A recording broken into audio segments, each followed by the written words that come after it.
Welcome to Fire Breathing Kittens, an actual play podcast. Every episode microplot is a complete adventure with a beginning and an end that fits into the overarching macroplot of the whole season. Because they stand sturdily on their own, you can listen to these adventures in any order and can skip any you don't enjoy. Today, we're playing a game called Horrible Henchmen, a game about doing the bidding of an evil villain. Why would FBK guild members do such a thing? If you've listened to other episodes, you'd know it doesn't take much to convince them. In fact, it happens often.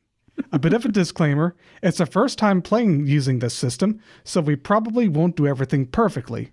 Oh wait, we did play this game before, but it was Christmas themed. Check out the episode All I Want for Nickamismus Is You if you enjoy these mechanics. You can find Horrible Henchmen on drivethrurpg.com. That's drive-through, THRURPG.com. Build your own Horrible Henchman character and play a game with friends. Before we begin, I'd like to go over some of the rules really quick. They're really easy to understand, and it's so quick you'll be able to understand the mechanics as we go along with this episode. So this game has a couple mechanics. One is resolving challenges. If a player attempts something risky, they roll 1 to 3 six-sided dice and must equal or beat a difficulty on 4 to 6 on at least one dice. Succeed on multiple dice for an exceptional success. Narrate an additional benefit. Rolling 1 on all dice is a critical failure. Introduce a complication to the scene. The GM chooses a trait and difficulty for each challenge. Most are difficulty 5, but a particularly easy or hard task might be a difficulty 4 or 6. Some challenges, for example combat, require multiple rolls. Players usually roll 2 dice, but roll 3 dice if a challenge matches their trait. If a challenge falls completely out of the scope of their concept, for example, a sentient slime picking a lock, they lose 1 dice. And then we have Karma and Resolve. Each player has 3 Karma and 3 Resolve. Spend 1 Karma after rolling to reduce the difficulty by 1. If you can justify how your perk helps you, recover 1 Karma. If you increase the difficulty by 1 before rolling, narrating how your quirk hinders you. If you use a quirk and succeed the challenge, you may recover 1 Resolve instead of 1 Karma. For dangerous actions, such as combat, failure costs 1 Resolve, or 2 on a critical failure.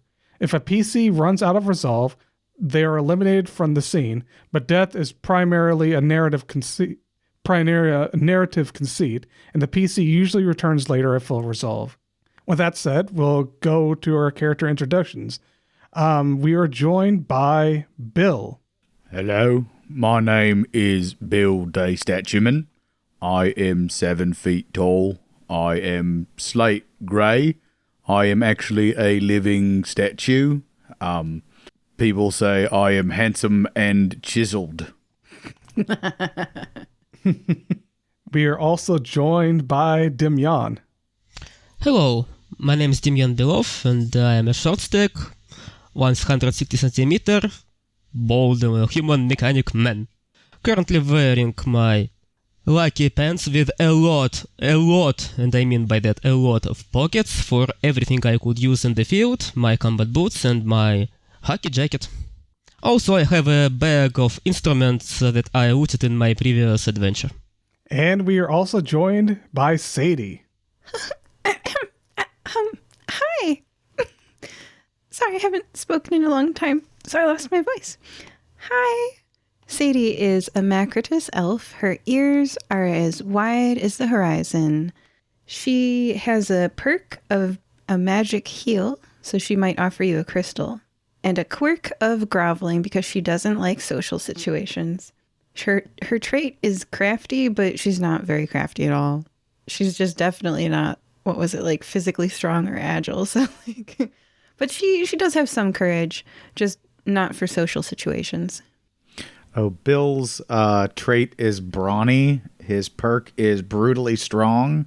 And his quirk is he is gullible. He's only about 2 years old and will believe just about anything people he trusts or can convince him to trust them will tell him. Demyan is also crafty and also graveling. He just feels more like he likes talking to mechanisms than people sometimes. Especially to certain people who mess with these mechanisms or break them. And his perk is alert. Well, thank you. It's the night before the adventure. Somewhere in Nicomoy, the mad scientist, Professor Spark, rambles to herself and her minion Lobo. Ka says the Atrios Academy is making its way into town tomorrow. The Chancellor thinks she can just waltz in on my front doorstep after disgracing me. She has another thing coming. Lobo, fetch me my quill and parchment. I have a plan. And then thunder and lightning sound outside of her laboratory. The sun rises. It's another morning in the Fire-Breathing Kittens Guild Hall. You're the first ones to arrive, and a single job is already posted on the wall. Usually, jobs are posted by Nulasag after the first guildmates settle in, but this was posted earlier than that. A rare occurrence. Bill is going to go read the notice. Or at least sound it out. He's not too great at reading. So you pick up the note, and it's titled, I'm seeking vengeance on the academy that wronged me. Okay, I'm going to stop you there. He's going to take it over to somebody else and hand it to them like, can you read this to me, please? Okay. He's going to walk over to Sadie and hand it to her. Oh, okay. Sadie reads without stuttering, in the GM's voice, though. I'm seeking vengeance on the academy that wronged me. I am writing this letter in the hopes that it will arrive quickly in the hands of your most creative mercenaries. I am in need of some morally ambiguous brutes capable of foiling the events of the career fair being held by the Atrios Academy at the Eastinghouse Forum here in Nicomoy. The arena's owner is a fellow accomplice and will give you all the access you need. However, you must make sure the damage appears self-inflicted. Otherwise, the Academy's image won't be tarnished and the forum's owner will be liable. The damage must be newsworthy enough to make the local headlines. If you accomplish this, I'll reward you $1,000 each. The career fair is today, so you have to act fast. Signed, Anonymous. There's a lot of words in there I don't understand, but is this heroic? Do we really want to take this one? I doesn't heard sound quite heroic, if you ask me. they did say they were wronged, and righting wrongs is heroic. That depends on the point of view. I guess we could investigate this career fair. I mean, recruiting people to do evil deeds would probably also need a career fair, just like recruiting people to do normal deeds. Maybe it's a terrible career fair. I don't know. That's quite a concept. Evil Deeds Career Fair. Oh my god. Do these really exist?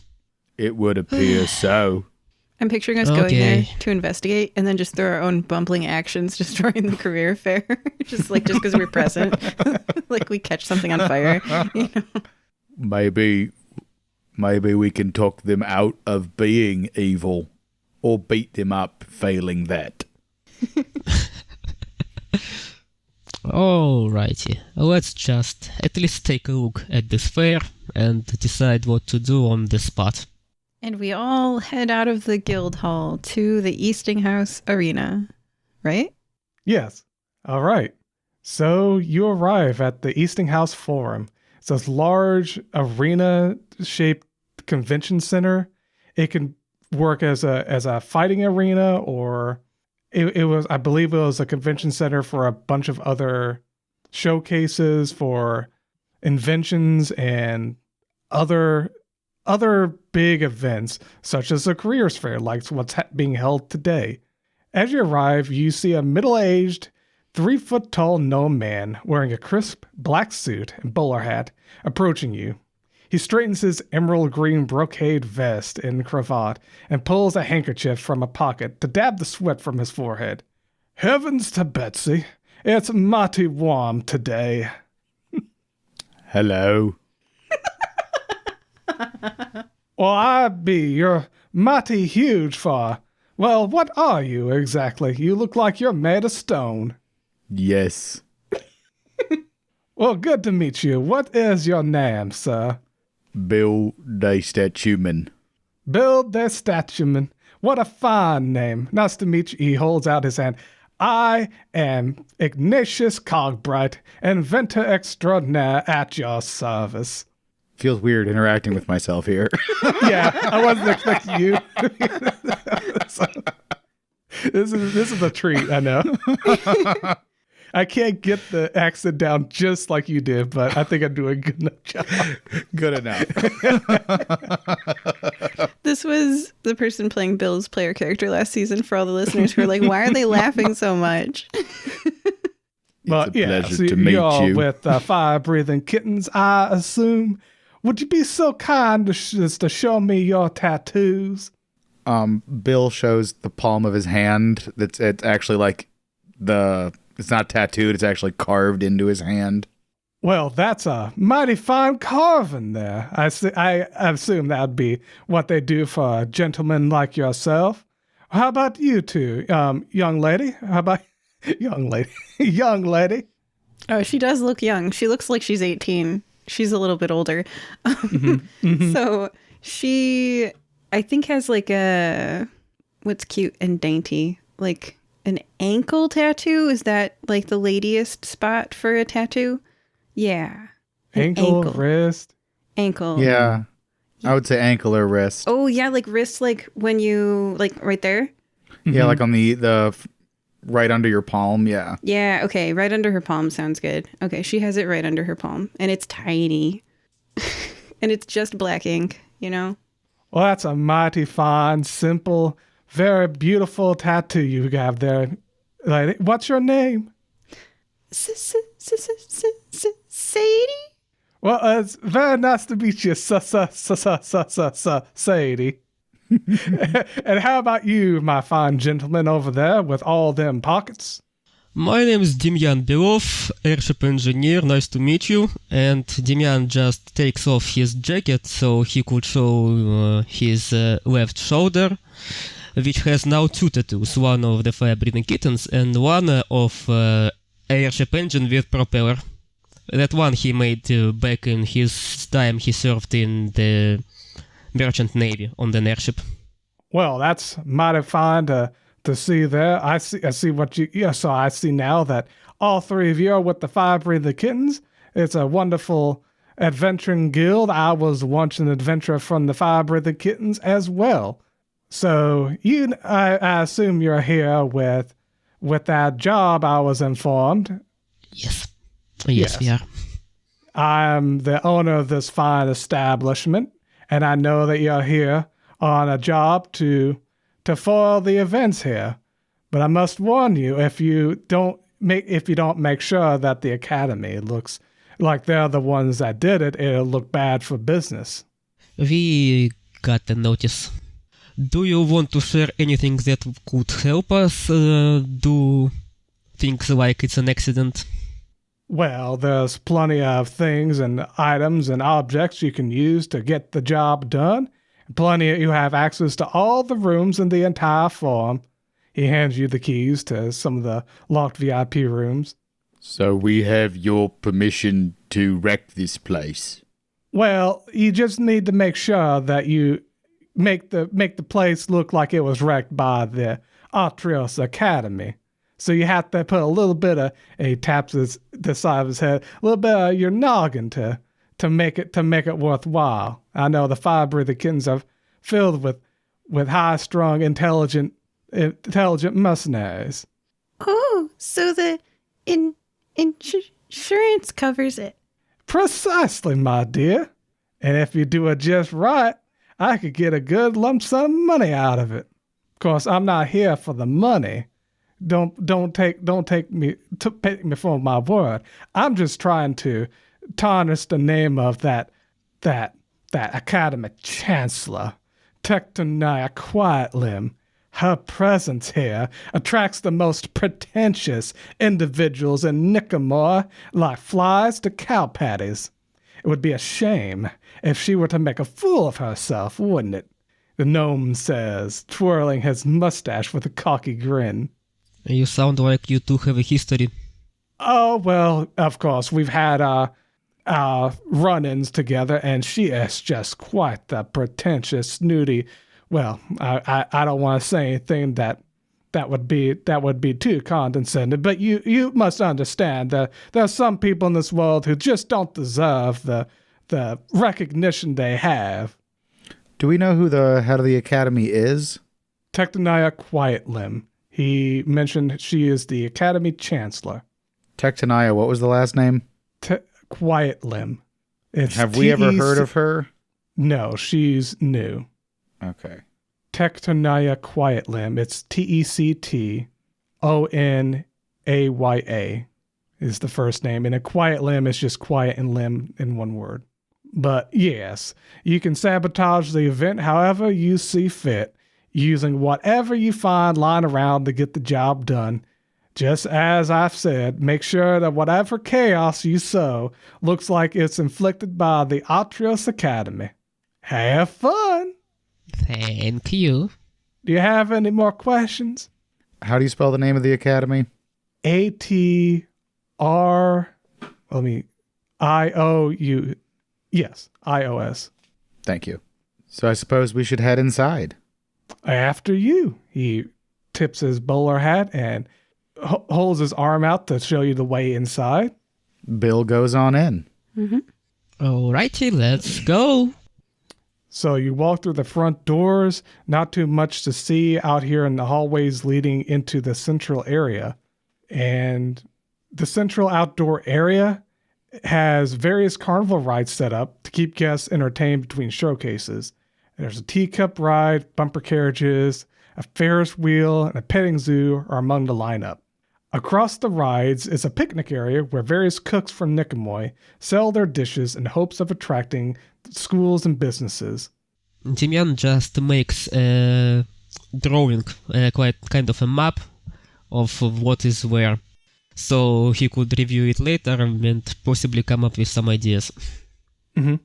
Can you list those locations again? I got teacup ride, bumper carts, petting zoo. Ferris wheel. And this is just the outdoor arena. So imagine a Coliseum. This is the inside of the Coliseum. And all of the other events are in the rooms in the building that surround you. You went through a front archway into the central area, which is where all these carnival rides and stuff. This isn't really the career fair. This is just the outdoor amenities where people go out and sort of relax in between events and go to eat, have picnics, and just catch up with people. Is there anyone around that is wearing the Atrius Academy, like, shirt or name tag, or are any of them for sale? Yes, there are multiple different people wearing lanyards, and you can see that there are some wearing school lanyards. Atrios Academy is a secretive wizarding school. The location of the academy is unknown, so to see students here means that it's a big event because they usually don't get out as a group. So you'll see a bunch of them with their lanyards and their school emblem on it, and they're walking around doing. Some of them are just they're just having fun or having discussion at the petting zoo, just doing various activities. And then there are others, such as the school faculty. You have workers of the Eastinghouse Forum here. And there are also people from businesses in Nicomoy. A lot of high-end businesses that employ people who are magically gifted. I can't name off the businesses, but your characters would know that these are very big businesses here in Nicomoy. And it's just everyone's intermingling with each other, making connections. It's a typical college career fair being held here, and everyone's intermingling and making connections. But out here, it's very relaxed because this is the fair portion. So here's Bill's idea. We corner one of the nerds and take their badge and then break things. And it will say Atreus on the badge, so people will think it is one of them doing it. I could punch a donkey at the petting zoo and get it to kick a child, but that doesn't sound very heroic. You have quite a point, my friend. Also, can we see any repair crew, mechanical personnel running around those teacups and Ferris wheel? Somebody who tinkers with the engines. Any mechanics? You actually, the closest thing to a mechanic would be the operators of the machines. And they're busy, like I say, operating the machines. But that would be the closest thing you see to mechanics. I like that guy's uniform. I think if we could get this uniform, I might do something with the engine of this Ferris wheel. Some modifications. Maybe just speed it up a little bit. Just a little bit. All we need to do is get this guy's badge or uniform. Mm-hmm. Oh, and the badge of this person is of the Eastinghouse Forum. So he's not a part of the Atreus Academy. He is part of the Eastinghouse Forum, which that gentleman from earlier, Ignatius Cogbright, the owner, that's one of his workers. So tinkering with the Ferris wheel wouldn't do any harm to the Academy's image. Okay, got it. Unless we're wearing the badge of one of the students or faculty. I bet at events like this, sometimes there's a sign-in where students pick up their badge, and usually not everybody has signed in yet, and there's extra badges. That sounds much easier. All so right. let's go find that table. Yes, nearby where you entered, there's a table with badges and one of the faculty from the school handing out badges. But they have one of those sign-in clipboards or tablets where they're taking the names of making sure everyone from the school is coming in and getting their badges. Out of character, we could be offended that we're not on the list because we clearly belong here.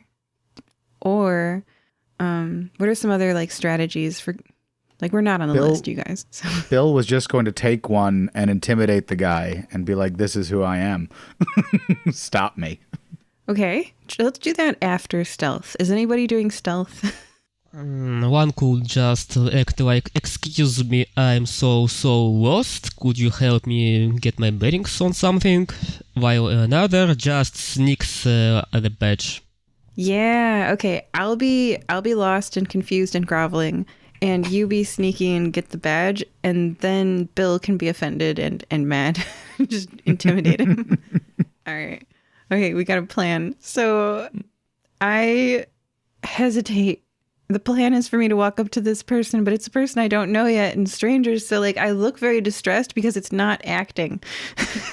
And I head up to the desk and I'm about to cry, and I'm like, I'm sorry, but I'm lost. I'm supposed to be here and I don't know where I'm supposed to go. The woman behind the desk asks, "Oh, tell me your name and I'll see if I have your badge here." Sadie Duca. Sadie Duca. Go ahead and roll for, I would guess, crafty. And this is courage. This is bravery. Oh, no. And you're using your quirk groveling. Yeah. So it would be an advantage because it is you being crafty, but then you're using your quirk, which reduces your dice by 1. It says, spend 1 karma after rolling to reduce the difficulty by 1 if you can justify your perk helping. That is if you want to use your perk. Or your quirk. Quirk. Perk. Okay, so perk is magical healing. I don't want to use that. Yeah. Okay. I thought if you used your quirk, you could make it more difficult and then regain resolve. Did I read that wrong? No, that's right. I don't want to do any of the above. I'm just doing a straight roll. Yeah, just GM sets the difficulty at 4, 5, or 6, and I just see if it happens, you know. I'm rolling 2 dice, I think. I'm not trying to use any of the mechanics in this one because I don't have anything to recover yet. And I don't think my perk of magical healing can help me here. Maybe. I mean, can I give her crystals? Oh, I know. I have crystals. And I say, I'm not a student. I'm a student support. I've sort of like how you have puppies sometimes for the students to de-stress. I'm the student crystal supplier. Oh, crystal supplier. There we go. Right. Okay, go ahead and So roll. now I can reduce the difficulty by 1 if I can justify my perk helping. Okay, so I'm still spending 2 dice and 1 karma, so I'm down to 3 karma. Or down to 2 karma. And then whatever your GM difficulty is, I'm going to reduce that by 1 because I have these crystals for the students. You do that after you roll because you only have to spend it if you fail. Oh, nice. Okay. So GM, what's the difficulty? Difficulty is actually 4. Oh, all right. I got a 1 and a 6. Okay, that's a success. That's just a normal success. She said, "Oh, excellent. So yes, everyone at the crystal event has been waiting for you." And she hands you a badge. It's actually Sadie. She's prints one off for me. Yeah.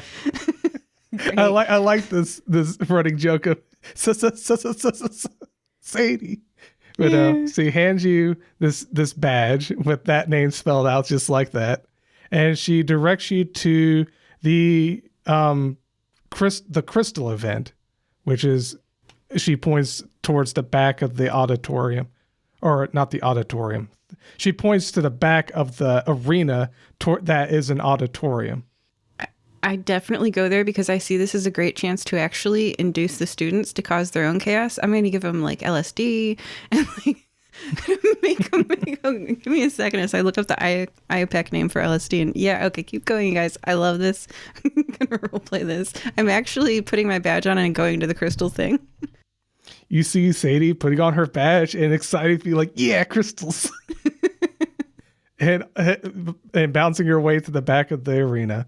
While they were talking, Demyan would just pick a moment and snitch a badge from the table when they are not looking.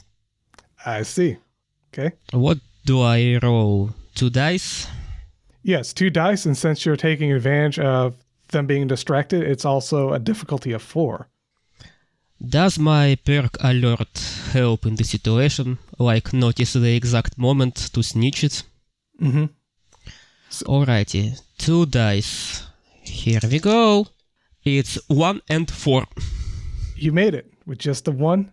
While Sadie and the receptionist are talking, you are able to go behind the receptionist and sneak a badge.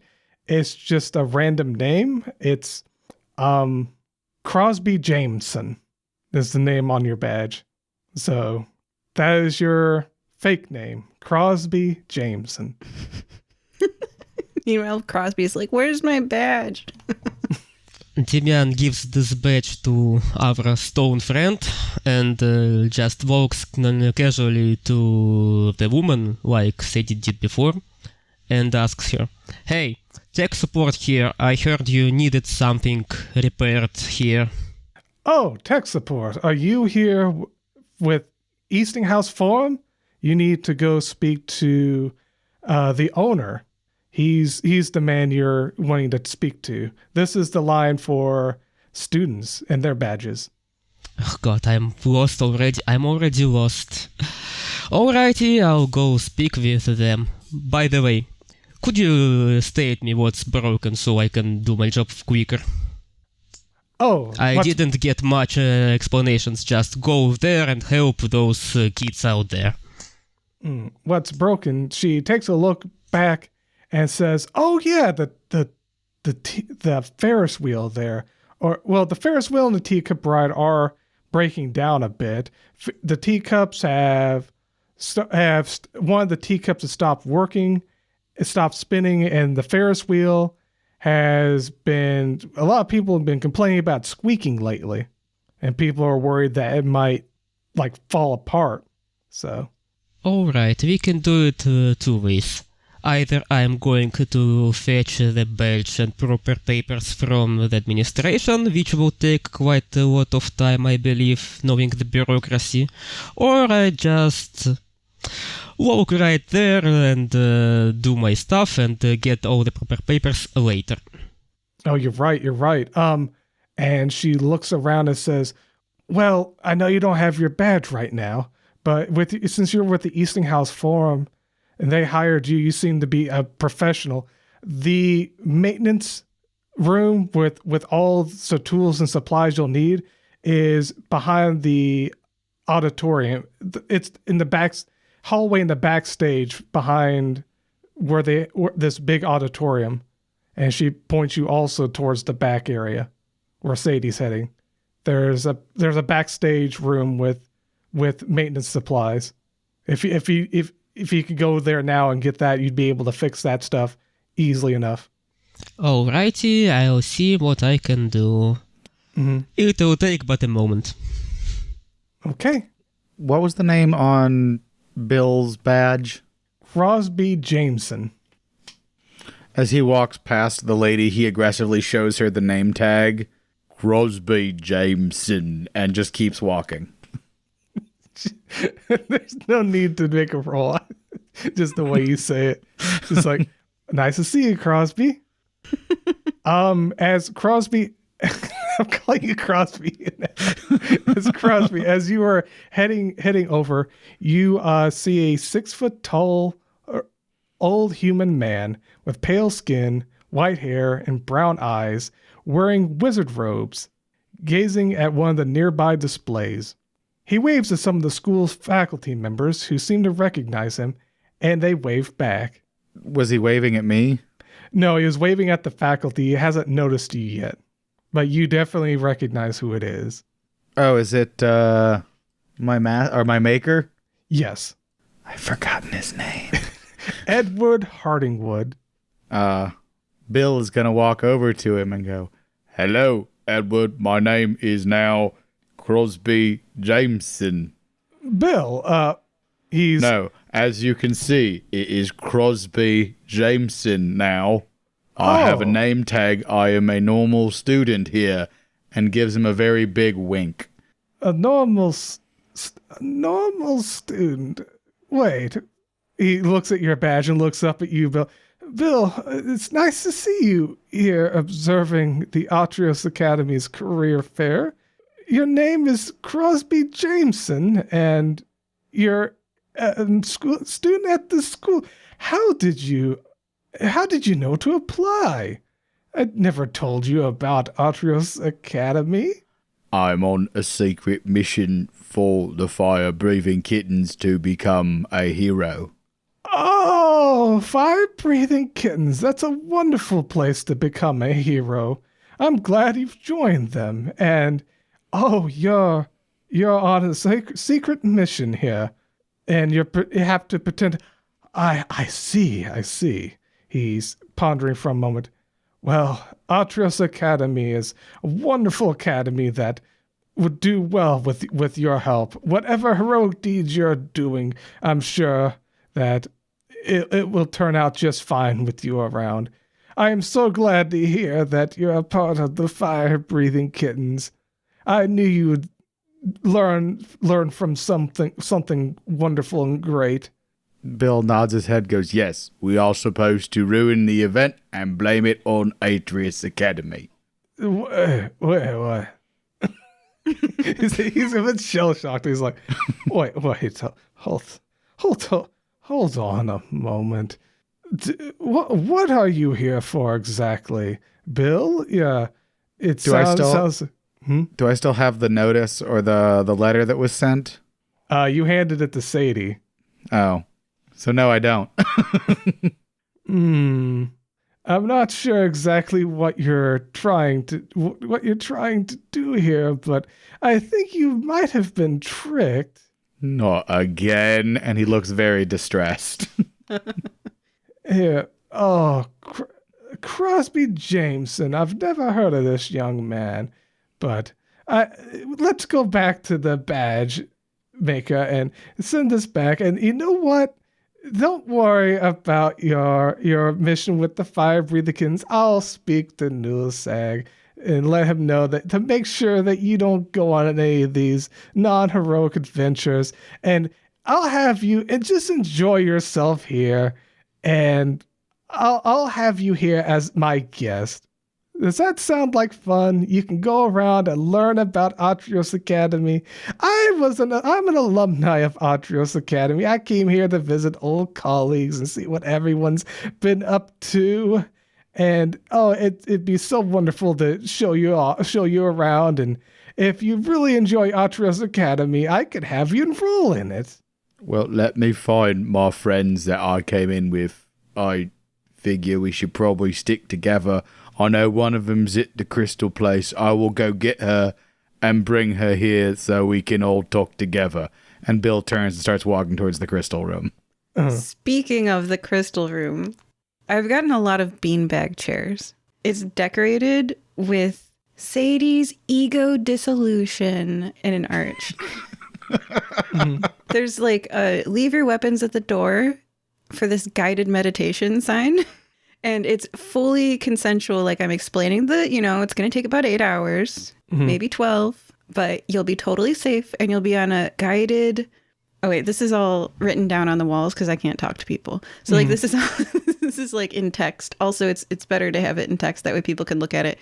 It's a guided meditation and it's to relax, because amusement rides are good for relaxing. A Ferris wheel, a teacup ride, bumper cars. But some people, they want to end their school experience, having experienced all that they can at a college. And so if you haven't done this yet, it's the school's last hurrah. After also what I'm thinking is it'll lower the attendance of the career fair because this is going to take them 8 hours. So once they're in this beanbag chair, they're in the beanbag chair, so I'm explaining. So the only thing I'm saying as I walk around to people is I'm giving them an informed consent paper. And I'm like, please sign here after reading thoroughly. And then I hand them something that's a crystal and I say, and this is 9,10-didehydro-NN-diethyl-6-methyl-ergoline 8-beta-carboxamide, although I also found another name for it. You just give it a lick, and you will be on a guided ego dissolution mystical experience that it will take all your stress off now that you've graduated, and now that you've got your job opportunities ready for you. Relax, settle into your beanbag chair, and have a lovely ride. So Sadie's a drug Sherpa. Apparently. But I'm also really lowering their attendance at this career fair. It's such a disaster that 75% of their students who walk in here are not walking out. Go ahead and roll for your. It would be to see how successful you are. Yeah. Roll how many your people? Roll your magical. I guess you could roll your magical perk for that. That'd give you a bonus. It's crafty, so you get 3 dice if you so choose. How do you get extra dice? Which one of these? Oh, 3 dice if it matches your trait. Oh, dang. Yeah, okay. I see what you're saying. I'm learning the rules. Okay, I got a 4, a 3, and a 1. There you go. You're able to... That was enough. You're able to get a lot of people to come over, and it's starting to slowly bring the attendance down to where a lot of people have stopped caring about the fair, and now they only care about getting high off these healing crystals. So... Exams are over. You're free. It's not just the students, but it's also some of the faculty. It's some of the Eastinghouse Forum members. It's a little bit of everyone coming together and just enjoying life and just hanging out and making friends. And then all of a sudden, an 8-foot-tall tree folk woman adorned in a dress made of magical light struts around the forum like she owns the place. Her face resembles a mannequin's, carved into the wood where a face would be. Without parting her lips, you hear her speak. Looking up at the archway you've made, Sadie's crystal, what did you call it? Ego dissolution. Sadie's crystal ego disillusion. Nice. Yeah. So she looks up at it with her hands on her hip and goes, these decorations are so rudimentary. I could do so much better than this. She follows this up by casting an enchantment that adds dazzling lights to the archway, resembling Christmas lights. Everyone will ooh and ah and clap. And the networking that's happening here is actually good networking. Like everybody's really bonding. When everyone starts wow. applauding this enchantment, she looks stunned and like smiles and says, there's more where that came from. I know exactly what I'm all about. That I know it's amazing. Oh, please stop. Why is oh my God, everyone's high.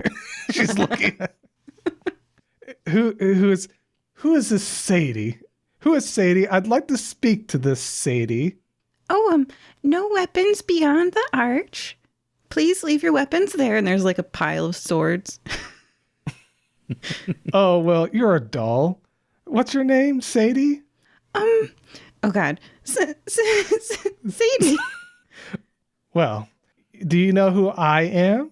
In need of some ego dissolution. I can already tell. Looking at her face, you realize she doesn't really have a tongue. As I mentioned before, her mannequin her face is like a mannequin face carved into a tree, and her lips aren't parting when she speaks. It sounds like the voice you're hearing is a magical enchantment giving her a voice. She says, well, I don't blame you for not knowing who I am, since it generally keep a low profile among the common folk. I am Tectonia Quietlim, Chancellor of Atrios Academy, she says very proudly, ignoring your advances to give her crystals. She seems very, very full of herself.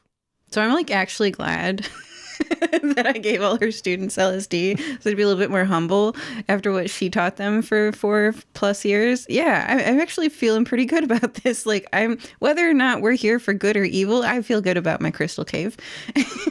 So I say to her, and I'm like, would you like to experience a guided meditation? Oh no, I'm much too good for something like that. I meditate off of my successful career and all the good I do for the students here at Atrios Academy. Are you looking to become a student here? Oh no, I'm part of the service for the students today because they just finished their exams and this is their reward for graduating and de-stressing. Oh, how rude. You think you're providing them a reward? This career fair that I put together myself and put so much time and effort into is a reward in itself. How dare some common folk such as yourself think they can outdo my good work here? You're looking at the fair and you see you can hear like the squeak, squeak from the Ferris wheel. Not very safe or welcoming, but this crystal haven you've created is much needed. Someone walks by Tectonia. Wait, is this for real? And she's like, no, stop, go have fun elsewhere. She's trying to shoo them away from your crystal cave here. Like, no, this isn't fun. I've made something fun. Go do my thing because I'm better than this person that I just met and I don't know who she is. So she seems to be fighting and trying to shoo everyone away that's coming to see. They're like, oh, wait, what's this? Oh, Tectonia's here. And they're kind of like, she's sort of driving any newcomers from coming in closer. Because they're like, oh, no, it's the principal. Get out of here. She's a real buzzkill. Exactly. Have Bill and Edward come in yet? Before you get there, what is Demian doing?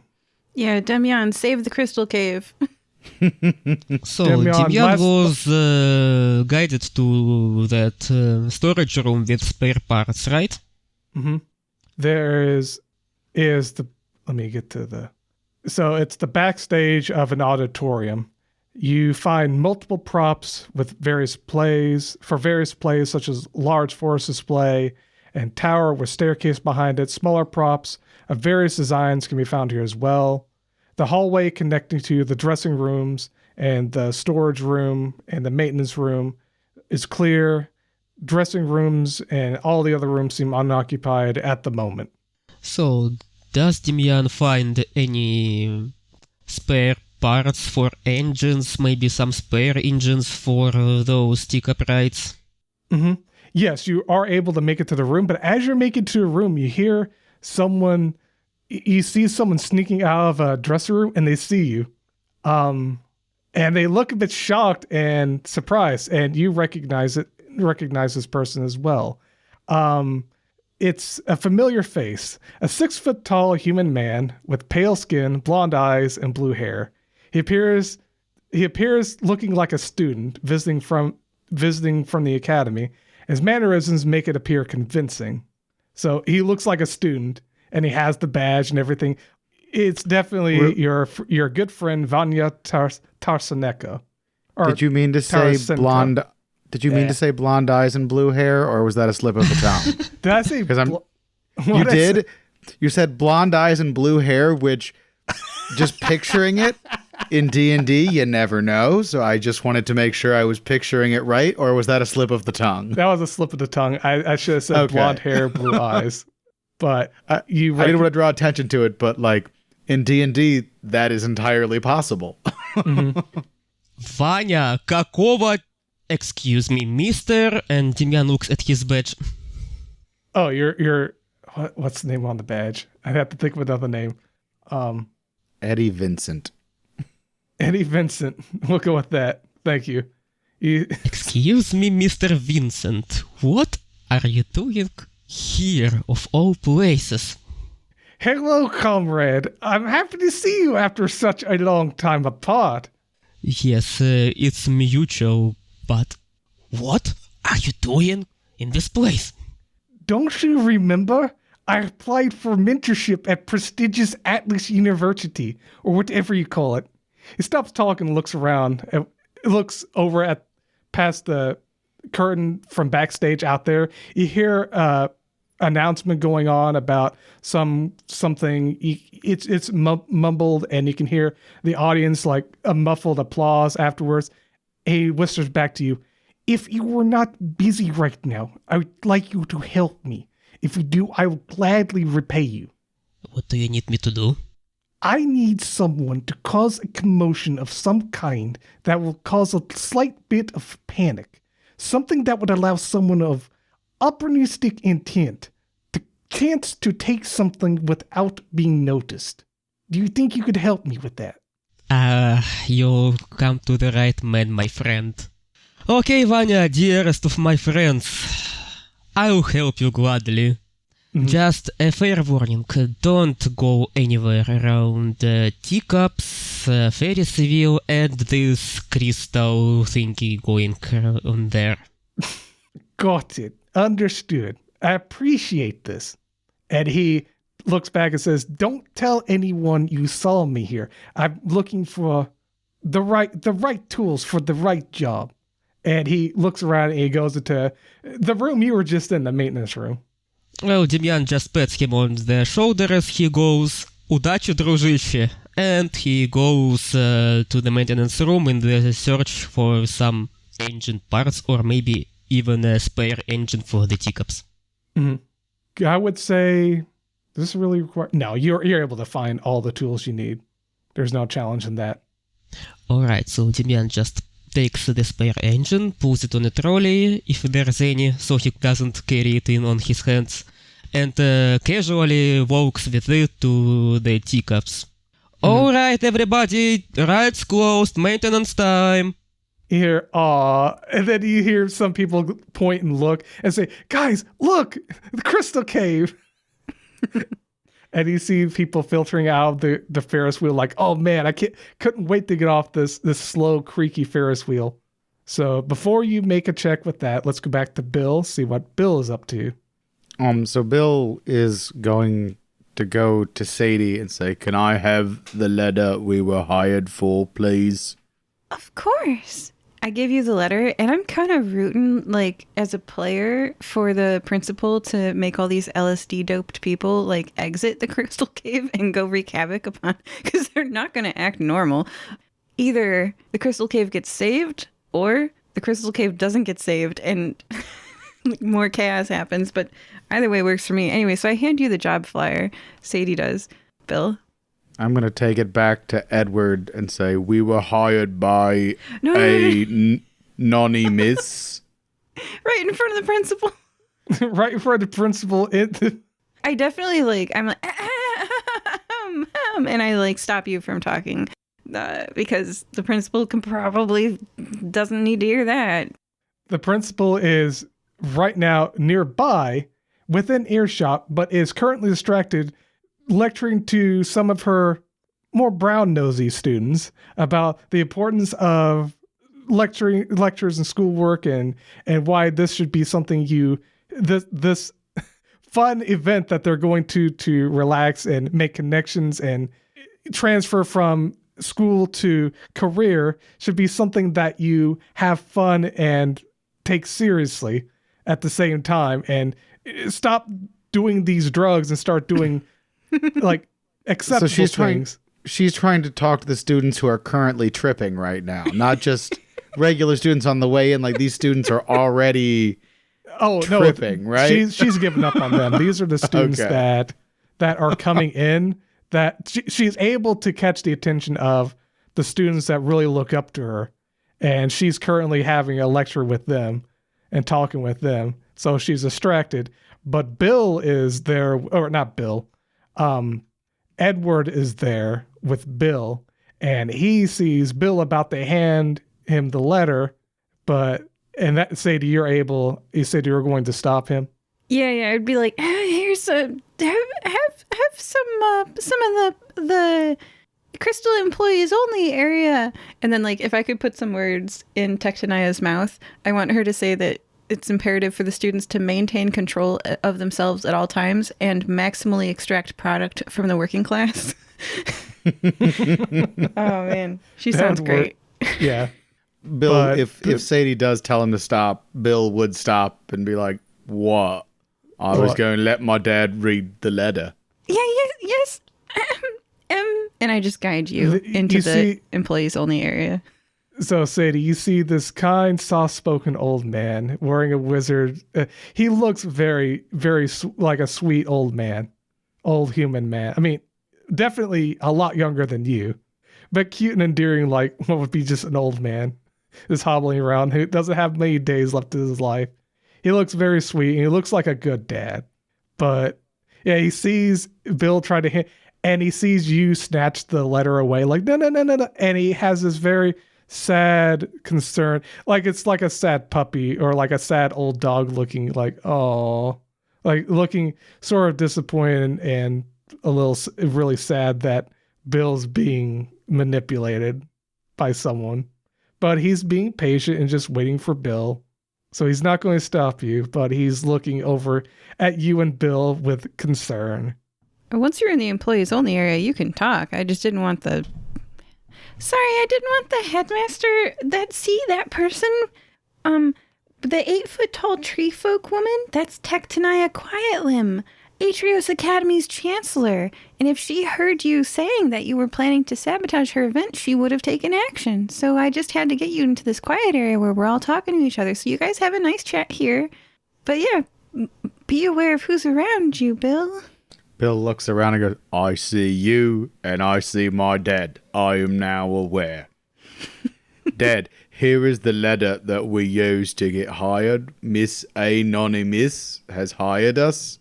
There's a lot of words in there I do not understand, but she was wronged, and we are going to right the wrong by embarrassing the headmaster. Let me take a look here. He puts up his glasses, he begins reading the letter in full detail, and takes both your accounts to heart. Where Sadie wants to do the job and seems like a very nice young woman, and then you have Bill, who wants to do the right thing. I'm seeking vengeance on the academy that wronged me. And he starts reading and reading. And he gets to the part where it talks about the arena's owner as a fellow accomplice. And says, oh, he must be talking about the owner here. Yes. Damage must be newsworthy enough to make local... Well, that doesn't sound... Well, it doesn't say to kill anyone. $1,000, well, that's not too... I see. Okay. And he says, well, I would see that this wouldn't necessarily be something heroic, but it does seem like you're trying to help someone, and someone really wants to give back at this academy. I know the headmaster, the new chancellor here, the headmaster, is rather rude and obnoxious. I would imagine that someone may have had some terrible run-in and was wrongly accused of something terrible and want to get back at them. Oh, I see. There's nothing wrong with having a little fun. Well, Bill, here's my conclusion. You can have fun and do this. Just make sure that whatever it is you do, don't hurt anyone. Just let this... It seems that it's all right if things just get really bad and things break down. You can have fun with it. In fact, is it all right if I help you? Yes. And what was your name, young lady? Oh, I left them alone to chat because the father-son moment. Also, I can't leave people unattended when they're on LSD. That's irresponsible. I got it. Okay. Well, that's my friend Sadie. Let's talk to Sadie and get her word on what's going on. So he comes to find you, Sadie. I am doing guided meditation questions. Bill comes over and goes, my dad says we can play and ruin this party. And you see him and come then up. he looks around to see if anyone was watching, immediately going, right, be aware of who's around me. Everyone is so high and out of it that they don't even care. At the end of your life, what do you hope to have experienced? I ask one of the people, and to the other person I say, what are your core values? Just giving everyone pep talks, and they're opening their hearts out and saying weird, outlandish things. What makes you feel alive? That's pretty rock. But the old man comes up comes to talk to you, Sadie. All right. Mm-hmm. Sadie, this is my dad, Edward. He made me. I was reading over this, and it seems like it'd be okay. Just please make sure that my son Bill here doesn't hurt anyone. It seems like as long as you make sure you don't hurt anyone, it should be okay. I just wanted to make sure he's not being tricked into doing anything terrible. Oh, I mean, you can ruin a career fair by simply using that time for a better purpose. And I lean in to one of the people who's not really focusing, and I say, if you were sure to succeed, what course of study would you begin tomorrow? And they're like, I always wanted to be a lawyer, but my parents wouldn't let me. They're making me be a doctor. And we're having deep heart to heart. So I'm not hurting anybody. And I say to this old man, Mm-hmm. I'm like, is it hurting yourself to let go of your ego? He looks around. He looks around at what you're doing and smiles and says, I see nothing wrong with this. You're doing a fine job. You seem like good folks. I know the fire-breathing kittens had good, thoughtful members here. Not having met Demian yet. Meanwhile, Demian's blowing up a Ferris wheel. I'll help you two out real quick. He looks at Tectonia. Miss Tectonia Quiet Limb, can I have a word with you? I'd like to share some finger food and a fruit punch while we talk about my time here at Atrios Academy. I'm a long-time old alumni of this academy. She's speaking. She's like, oh, well, let's have discussion of this over at the dining hall. And they leave you to everyone that fled the Ferris wheel begins to make it up to here. And you get a slew of new people wanting to try the healing crystals. Yay. After they sign the consent form, I ask them questions like, when do you most feel like you? These are so vague, I can't really answer them. But I'd imagine they'd have very, like out of it answers. So speaking of Ferris wheel, you see Tectonaya and Edward heading towards a dining hall. That's another inside room. And we go back to Demyon, who's exiting the backstage hallway back out into the main arena with all the rides. So, the teacups and the Ferris wheel are both painstakingly slow, in Demyan's terms. So Yes. he decides to just speed them up a little bit. So he walks like it's nobody else's business, like nothing's wrong, to the Ferris wheel. Goes to the control room and shouts, "Okay, everybody off the wheel, maintenance time!" Go ahead and roll for maintenance. And I believe what you're trying to do is speed things up in order to make it more dangerous. Is that what? Yes, Okay. yes, I want to add another engine, pair them up together, add a lot of lubricants so the Ferris wheel goes smooth, and just take off the limiters of both the engines. The difficulty for this will be 5. So you need to roll. You start with 2d6, and if it matches your crafty, you would get an extra dice. Well, I'm crafty. Okay. I'm quite crafty. So you can So roll I 3 get dice. 3 dices. Mhm. Okay, 3 dices, here we go. Okay, it's 5, 5, 3. Oh, that's a hard success or advanced success. So how do you want to roleplay that? Excuse me, could you repeat it, please? You got an advanced since you rolled 2 successes. That's an advanced success. So you're able to roleplay some extra flair to it. So you succeed, but you get extra on top of it.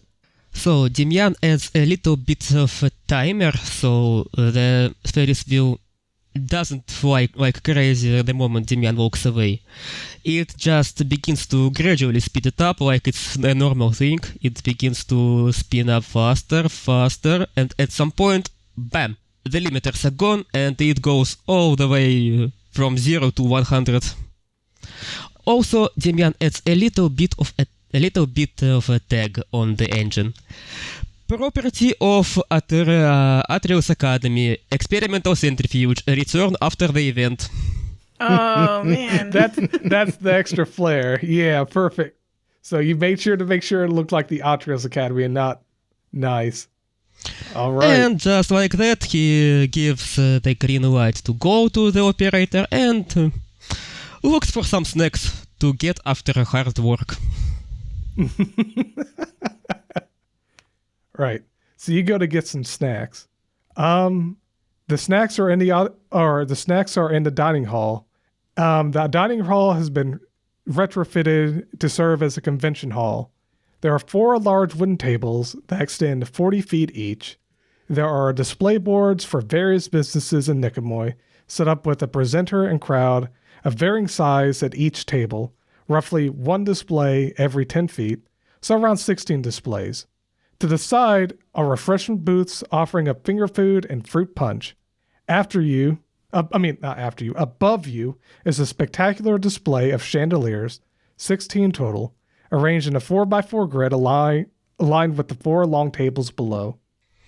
Well, Demyan just gets another idea, but he needs Sadie's support for that, so he just takes everything over he could reach, puts every snack in his pocket, and just walks around out of the building and looks for Sadie at the crystal event. I think what I'm doing is training people to ask these questions. I've got this list of like 40 questions, and I'm like, here's what you ask them, because you give a person a fish and they eat for a day. You teach them to fish and they ask people these 40 questions, and here's what you do if someone's having a bad trip. Most people seem to be having a good trip, and they're just laying back in the beanbag chairs, smiling. A little bit of dribble and spittle is dripping out of the corners of their mouth, and like you see flashing lights hitting their face from those little light projections that Tectonaya put up earlier. Oh gosh, yeah. So it's just like they're just loving it. And as I leave, someone asks them, "How do you forgive yourself?" And the LSD student is like, "That's deep." And I leave. Well, Demian walks to Sadie, just like he belongs here, just like he's part of the crew. Walks up to Sadie, looks at her badge. "Excuse me, miss, can I have you for a moment?" Yes, I have trained them and I feel good about it. I think that there will be less ego amongst this graduating class. Real quick, you hear a couple students says, "Hey guys, the Ferris wheel's back online." Yeah, and you see a crowd of like half a dozen people heading towards the Ferris wheel, getting in line. So Demian winks to Sadie and points at the staff area where nobody could hear them talking. Oh, yeah. Back to the staff room. Hey Sadie, I have a great idea how to make this event even more fun. Yeah? I need just a little bit of this blue stuff of yours. The what stuff? The stuff that you gave them, and Demian points back at the event. Oh, I like to have consent before I give people that. But I can give you, like, sedative. You want a sedative? Maybe. painkillers? What's the safe dosage? What's the safe dosage of those sedatives? I know what's coming. Well, for this one, and I read out a milligram per kilogram dose of 2,2-chlorophenyl 2-methyl-amino cyclohexane-1-one, and I hand it to you. Wait a moment, I'm writing this down. Could you please talk it slower? Yes, ketamine. Ketamine. All right, I'm writing. It binds to glutamate, and it's an antagonist of N-methyl deaspartate receptors. It's a pretty safe sedative, but you can give them too much. This is too much. I make sure that you do not give them too much. All right, I believe I got it all written down. Ketamine's a horse tranquilizer. Yes. And a little bit of advice. Please avoid eating anything from that snack bar. Okay. And totally avoid this Ferris wheel. Yes. All right. Demian walks back to the dining area and walks to the kitchen door. I like how she's like evilly good, because if you dose someone with ketamine, there's a small chance that their long-term depression goes away forever. So like she's both evil and slightly good. But you shouldn't dose people without their consent. But here you go, Demian. Is Sadie a drug dealer? Am I reading that right? Yes. Yeah. Yes. Okay. But like she doesn't do it for money. She just likes crystals. Oh, she's that crazy hippie aunt who's like, just smoke pot. It's so good for you. It's nature. Yeah. Every episode I've played with Sadie has just she's always listed off the chemical name of the drug with a smile on her face. Magical so crystals. But Bill is just following in the wake, seeing what's happening. Oh, so you're following Demian? I'm following Sadie. Sadie. And wait, is Sadie following Demian? Yeah. Okay. Demian, you enter through the door and you look towards the kitchen. You notice the kitchen is staffed by a couple of people and they're working on the food. So it's going to be pretty tricky to get in there and lace the food with these crystals. Hey guys, I heard you have some malfunctioning equipment in the kitchen. Go ahead and roll crafty and it's going to be difficulty 5. Nah, 3 and 1. Nope. They're like, oh, no, there's nothing broken here in the kitchen. Sorry, going to have to ask you to get out. You got a bunch of oil on you. It's going to infect the food. Bill is going to look. Bill's going to look at them, walk into the kitchen and smash something, go, there, now it's broken, and then leave. Roll. Oh my gosh. Roll. What am I having you roll for? Doing the damage? I'd say you're doing damage. Roll to smash something. So the difficulty would be 4. It's pretty easy to get in there. You're just smashing what, an oven or something? The nearest appliance. So sure, an oven, yeah. Mm-hmm. And I rolled a 6, 4, 2. So 2 successes. Because I assume my brawny is, because I'm hitting it, I assume my brawny would apply there, so I got 3 dice instead of 2. We went from questions like, what is something in your life that you haven't given yourself permission to feel, to smash. Well, Bill is a very straightforward thinker, and smashing is what he does best. So you go to, you rolled how many, you were supposed to roll at least a 4? How many did you? I got 2 successes. As he hits it, he's going to turn around and point to his name tag with the Atreus logo on it and be like, my name is Crosby Jameson, normal student of Atreus Academy. Don't forget.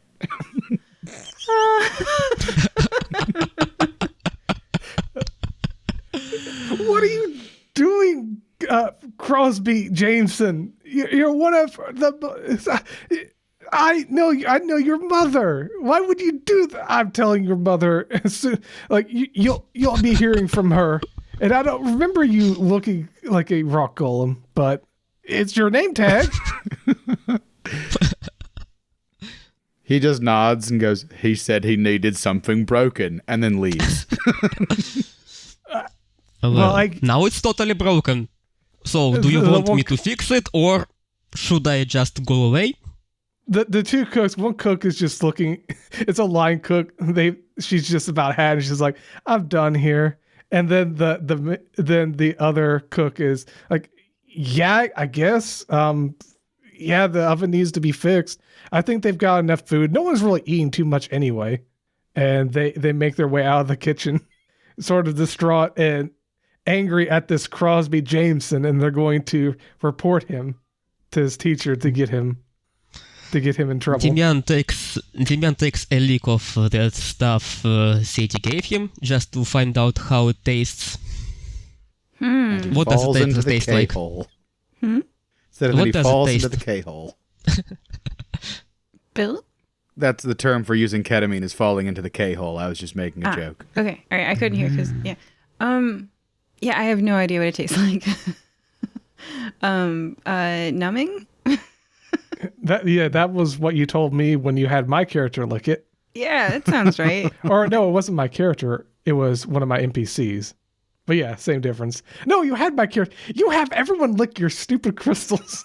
Hey, she didn't ask Demian to lick the crystal. He did that all on his own. Well, that is true. Technically, you didn't. Someone is always licking your crystals voluntarily, or if you ask them, you don't ask them to. It's all the same. For the listener, don't worry, Sadie's going away soon. Second to last episode. So. If you're sick of this, don't worry. Sorry. Okay, what color is it? Color. It looks like quartz. Yeah. Okay, Demian just feels his tongue go numb, just shrugs, smashes the crystal just into some dust, and puts it in the salt, in the sugar, gives it a shake, and puts it on the tray that goes to the main area, and then begins to repair the damage done to the poor Owen. Go ahead and roll to repair that, because he rolled a super success, so it's definitely broken. I smashed it up good. But you've got all of your supplies, so the thing is 4, or you have to meet a 4. Do I roll 2 or 3 dice? It matches crafty, so it'd be 3. Okay, what's the difficulty? 4. It's 4, 1, and 5. Okay. Masterful success. You're able to just repair the damage that Bill did to it. And with a bit of flair, I'm not sure how you would add flair to that. He just cleans it afterwards, so it looks like shiny clean. No oil spills, nothing on it. Just what the cooks should have done beforehand. It's cleaner than it was in the kitchen. It's And like then- factory new clean. And within, I'd say, half an hour, maybe even less, depending on how fast Dimyon repairs things, you fix the oven, call them back in. They're like, "Wait, are breaks over already? Whatever." Still, you're getting in trouble, Crosby. You stay out of this kitchen, Crosby. Crosby left pretty much right after, or Bill left pretty much right after he smashed the oven. He smashed it and just walked out. Wherever that Crosby is, you let him know he's in trouble. He's going to be hearing from the Chancellor. I think Sadie, with her intense anxiety, would flee from violence as well. Like, she just left the room when you started beating up that stove. I have a feeling Bill is making a nemesis here by ruining Crosby's good name. There's gonna be another episode with another. I was wrongfully ousted from the academy, part 2. Signed anonymous, but you know who it is. That'd be funny. So, yeah, as you leave the kitchen, you hear some excited screams, and it's coming from the Ferris wheel, and everyone there seems to be having a good time. With their hands in the air, they're going fast. Like, yeah, woo! And there's a huge line to the Ferris wheel now, because now it's cool and fun and not squeaking and going fast. You made the Ferris wheel fun. And there are people hobbling out of the crystal den, like, Oh, no. "Ooh, Ferris wheel looks fun," and they're hobbling over in the line. And they're like, "Yeah, man, these are my life goals." Everyone's having a good time out there in the outdoor area. I forgive myself so I can forgive others. I allow myself to feel the stress from what was troubling me. Oh, man. So Sadie would be not having noticed that. She ran out of the kitchen, and she's with Bill and didn't see Demyon repair it. And she's a little bit stressing out. She's tugging on her long ears and she's pulling on them, just making them longer. It's not a good cycle. Bill is going to pat her gently on the head. Go, "Don't worry, Sadie. It will all be okay. Dad says we're doing the right thing." As you're comforting her, you see out of the corner of your eye someone at one of the booths. It's a 5'8" Macrotus elf man with white hair and skin and blue eyes, surveying one of the events in the area.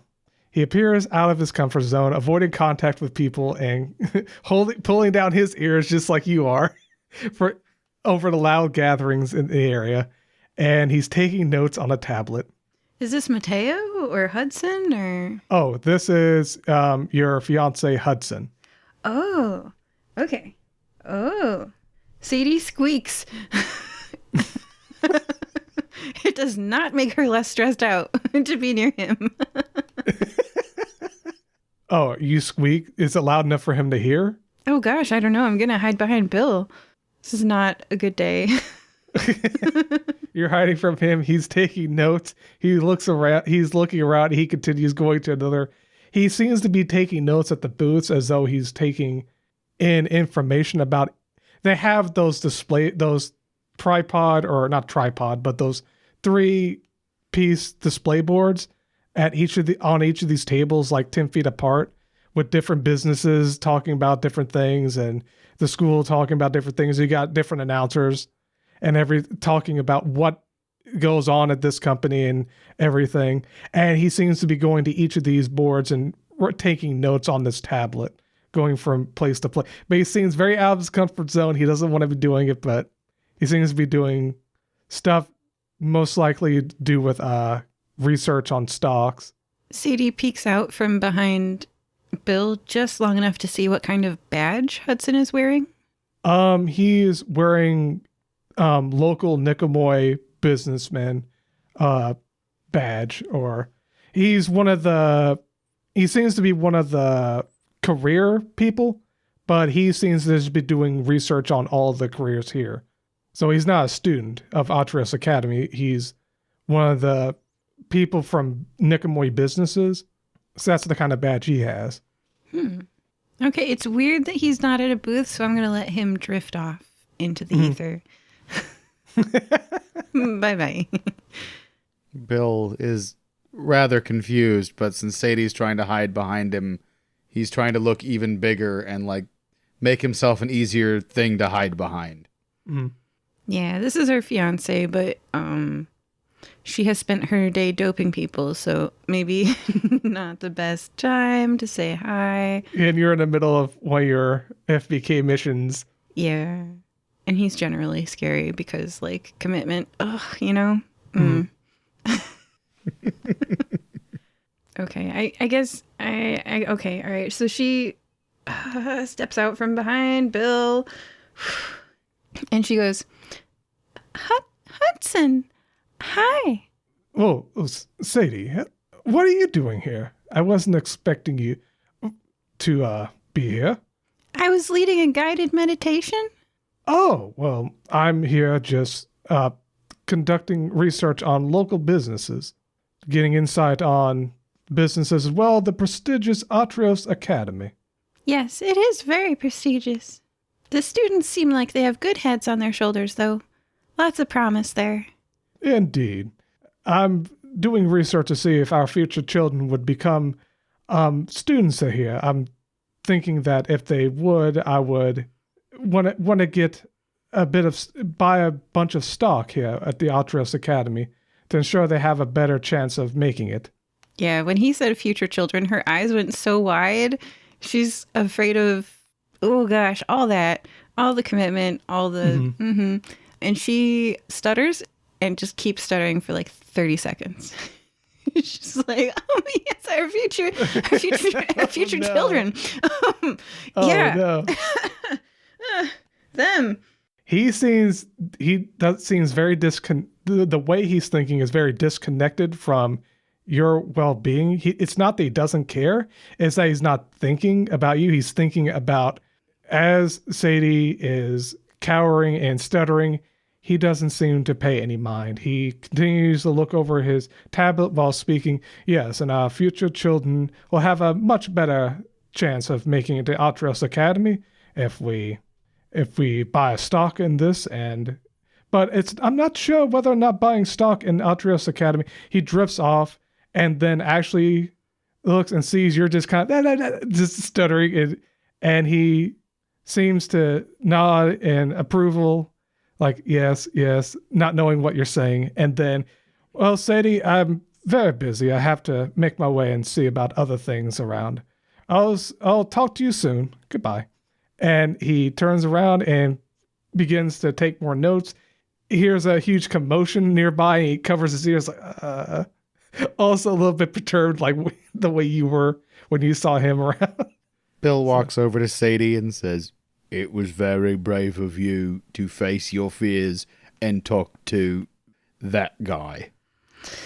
Thanks. That was very heroic. Thanks. I guess it was. That's actually a good place to head off and take a break. Joining us this session were Sadie. Yay, a break.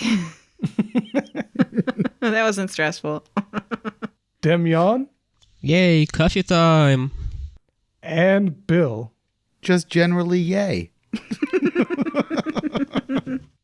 Oh, before we go, is this where I read the review? Or Yeah.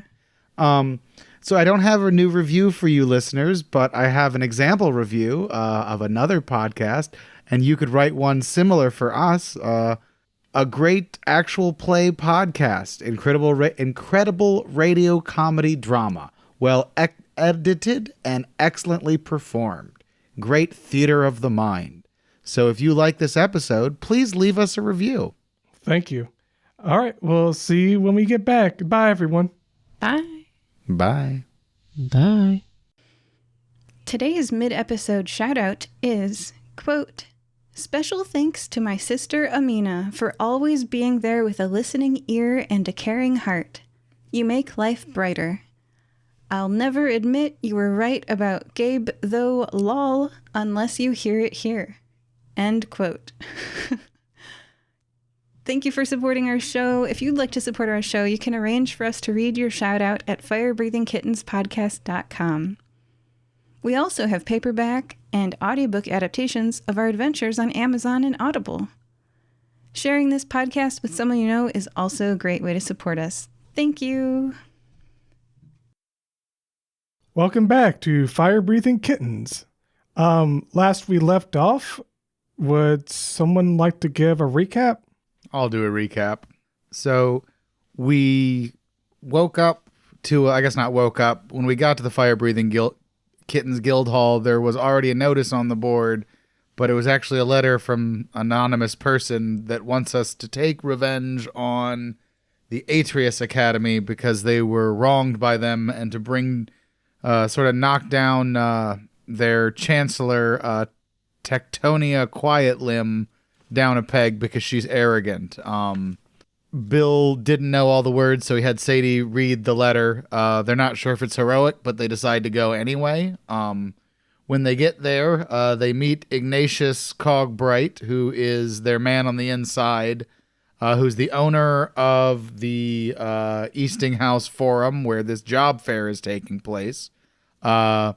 He tells us that he's our inside guy, that Tectonia is arrogant, and gives us the keys to everything, and ushers us inside, where we in the opening part, there's sort of like a fair going on with a Ferris wheel and teacups and bumper cars and things.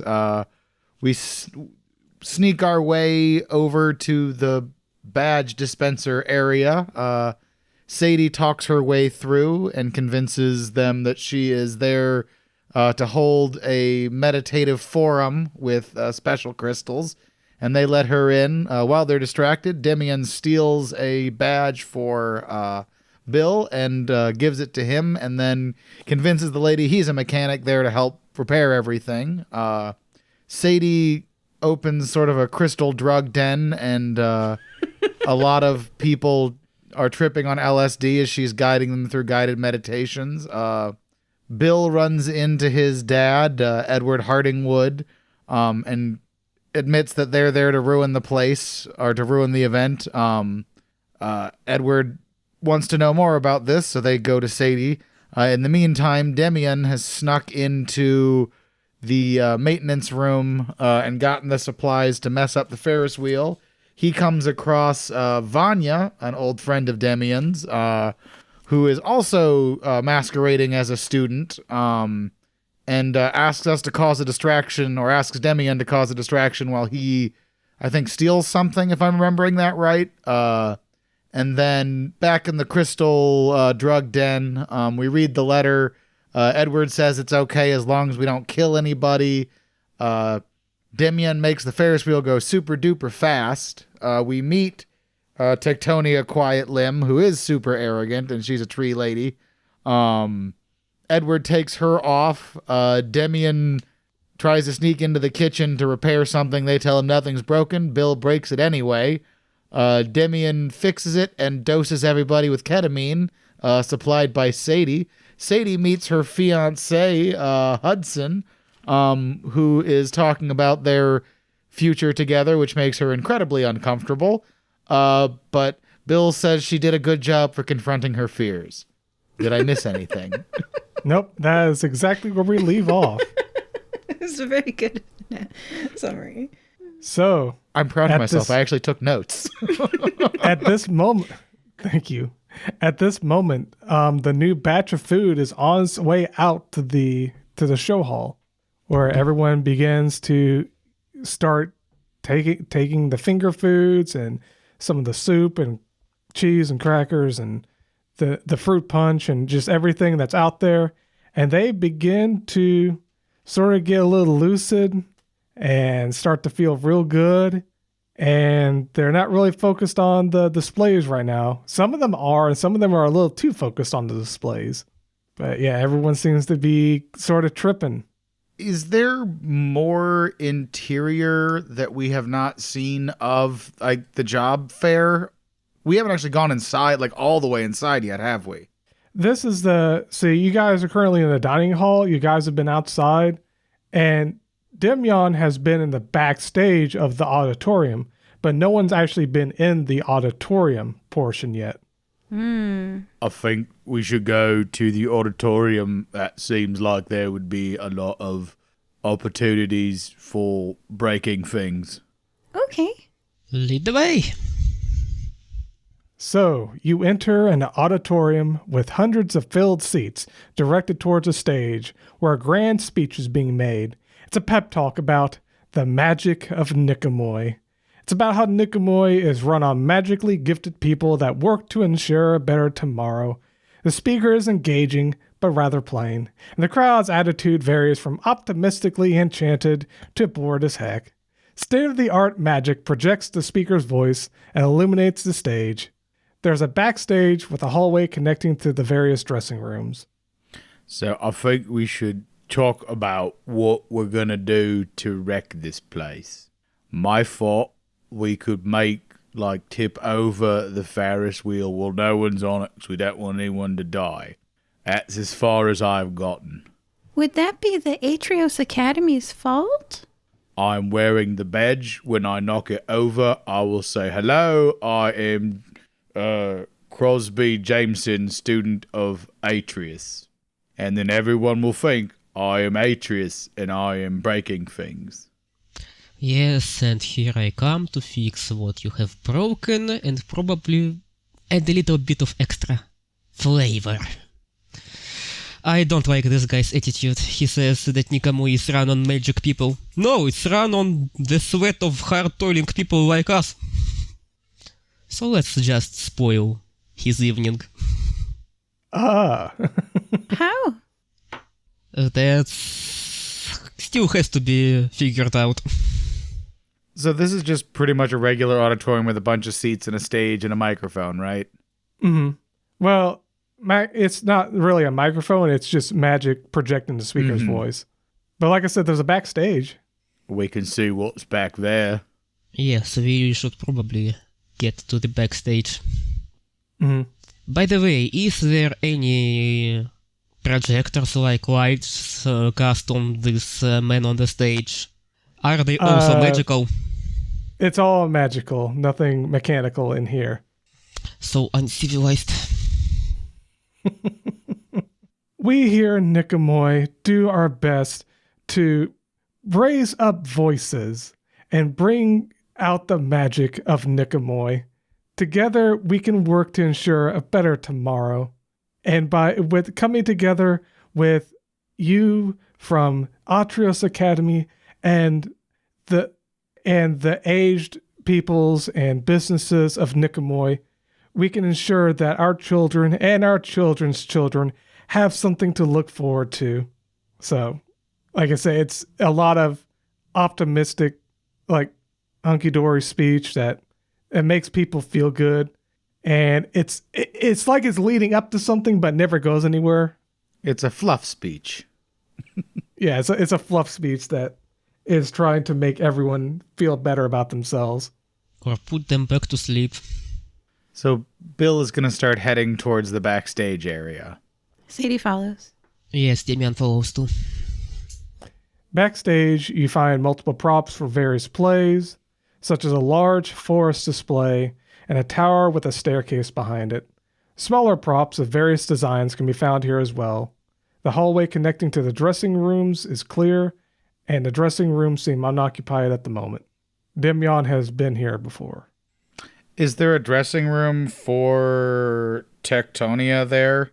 I just didn't know with her arrogance if she would have her own dressing room for her. I assume she's giving the keynote speech, but that's just an assumption. None of the dressing rooms have any names attached to them. They seem to be dressing rooms that would have names attached to them, but currently they're unoccupied. It seems they're just storing a bunch of presenters' stuff, and no one has a specific room to themselves. So I still like the idea of knocking over the Ferris wheel. Okay, let's do that. We go back out to the Ferris wheel. What, do you want me to speed it even faster? If you think that would help, I was just going to push it real hard. I weigh 5,000 pounds, I was going to lean into it and push and see if I could just sort of knock it over. The Ferris wheel is spinning even faster than you remembered when you first walked into the dining hall. It's getting faster and faster, as though something is coming loose and it's causing it to spin out wildly out of control. It's not ricketing just yet, but it looks like it's not going to stop going faster. This is something you could tell Demyon. And there are people on it, and it's harder and harder to get to come to a stop to put new people on it. Well, I won't knock it over if there's people on it, because that could hurt somebody. And Dad said I'm not allowed to do that here. Alright, Demian walks back to the storage behind the curtains on the backstage and looks for anything that is soft. Just a lot of soft stuff to place in the area where people exit from the Ferris wheel so they can jump off it. And hit not the ground, but there's something soft. You're able to find a trampoline in the backstage. I guess it should say it's okay. So Demian just takes that trampoline, takes it to the Ferris wheel, just calculates the perfect position for it to be put. Then he remembers that he doesn't know how to physically calculate and just does it on his intuition. So he puts it just where the exit from that Ferris wheel is, and stands next to it and shouts, "Okay, everybody, new fun, new attraction, just jump off the Ferris wheel and on the trampoline." People look a bit perturbed about having to leave the Ferris wheel, but they realize that the Ferris wheel is getting more and more dangerous, and they want to start to evacuate. They see the trampoline, they begin to want to jump off, and a couple of the people are able to jump off just fine. A couple are too afraid to want to jump off. They're going to need some more convincing. You know, Demian uses the same trampoline to jump inside the Ferris wheel in the cabins where those afraid people are. This would actually be so you have the character concept where you'd be able to do that, but since it doesn't match your trait, because your trait is crafty, this would be an agile. So it'd just be, you'd only get 2 dice to roll for this. You have to meet 5. Alrighty. So Demian crosses himself, comes to the edge of trampoline, and 5 and 1. No, that's a 6 and 1. Oh, perfect. So you're able to make it up there. So he jumps and gets in the cabin with the people. "Excuse me! I'm so sorry to break your fun, but the order has been to evacuate the Ferris wheel. Do you need a special invitation for this?" Shush, go, jump. So you gotta make another roll, but it's gonna be easier. It's gonna be a 4 this time, but it's with crafty, because you're trying to it's a social interaction, trying to convince them. It's 661. Well, there you go. Reloads. They salute you and say, okay, and they jump down to the trampoline, and they're safe now. Stupid people always need a special invitation and messing with my machines. Demian just mumbles that and just follows them. Mm-hmm. Yeah, no roll needed to get back down. So everyone has been successfully evacuated from the Ferris wheel. Then Bill is going to walk over to it and try to push it over. Context question for you. Are any of the LSD'd students, or I guess people around? Because Bill would also try to scare them and turn their trip into a bad trip, because I figured LSD'd up magic users that are scared would start using magic recklessly. We'll do this. Well, it depends on how successful you are. So to push this Ferris wheel over, it's going to be, I would say, difficulty 5. But it is something that requires brawn, which you have. Mm-hmm. So you get 3 dice. I would also say that, I guess, We'll see if I, one success, is that enough? Because I got a 5-2-1. 5-2-1. You're able to push over the Ferris wheel, but it comes down and hits the ground with a loud thud, but it seems a lot more hollow. It seems like the Ferris wheel was a lot more hollow and more splintery than what was expected to be like this big crash. And while it does make a loud crashing noise, it doesn't really make anything spectacular enough to catch the attention of those in the drug cave nearby. As I knock it over, I point to my name tag. Crosby Jameson, student of Atreus Academy. Don't forget it. And then walks away. The faculty are like in shock and horror, holding the sides of their heads, going, Crosby, how could you? Crosby, you're one of the best students. You were this close to graduating. Why would you do this? In my mind, Crosby's just like a halfling girl or something. Yeah, Like, why would looks they nothing. recognize? Why would they believe this? This is like, isn't the name tag? Is this like a Clark Kent situation where like the glasses alone mean it's Clark Kent without the glasses? I don't know. I could never recognize you, Superman. I would assume so, yeah. Like, why? Or why? it could also be that Crosby is a distance learning student that they've never actually met. They just know Crosby by name and reputation alone. All right. I was also going with the idea of, since he has the name tag, that's the person. It must be them. Demian Yes, just and. makes an act. I'm sorry. Demian just makes an act seeing such a scene. He falls down to his knees and shouts, "No, my Ferris wheel! What have you done, Crosby?"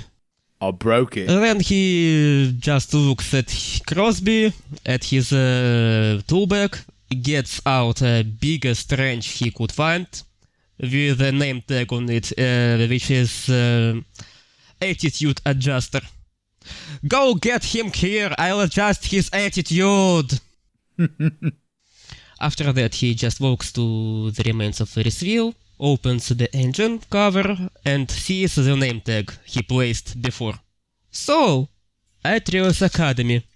Return to Atreus Academy after the event.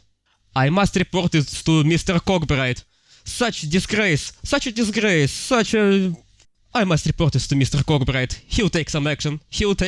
Against the Atreus Academy for ruining this Ferris wheel. So he takes this engine, this name tag, and goes to Mr. Cockbright. Okay, he bring it to Ignatius Cock. Well, hello, my good maintenance fellow. How is everything? I heard a huge crash outside in that courtyard. You see this? Demian points at the engine with the name tag. Yes, Atreus Academy. Oh, was this connected to that Ferris wheel? Yes, they connected this experimental centrifuge, as the name tag says, to your Ferris wheel. Ah, I see, he says, looking around. No one's really around. There are some people around, actually, but he winks to you. I see. Well, we'll handle this. Thank you for the report, my fellow maintenance man. And Demian winks him back. Wink. We'll see to this. Thank you. All right. Sadie, do you have any ideas of what else we could do to make the news and break things? Is there a news reporter here we can offend?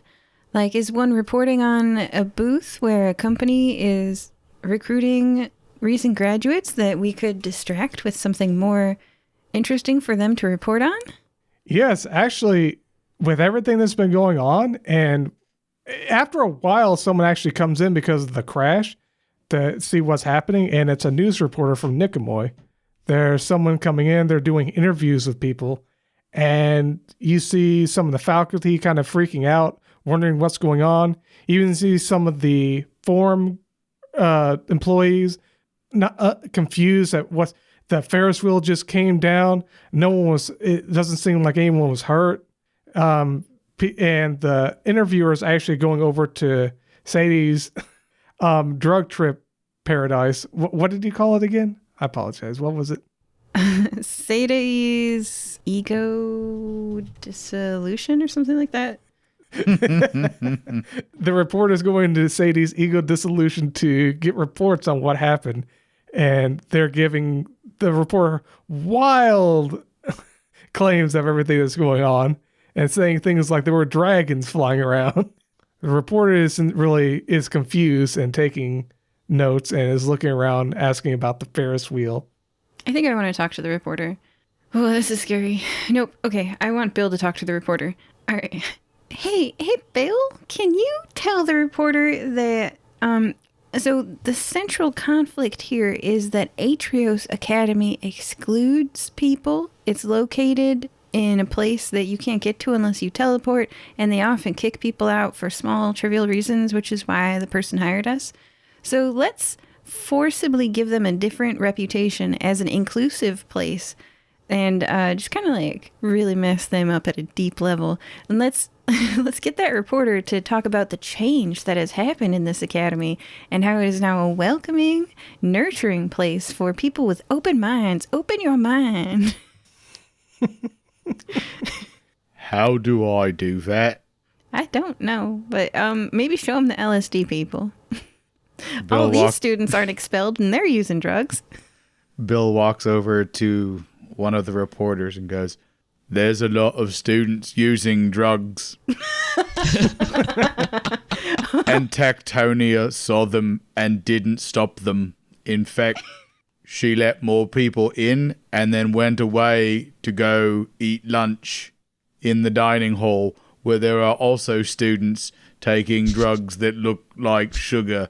And it's not sugar. It is a very long word that I don't know how to say.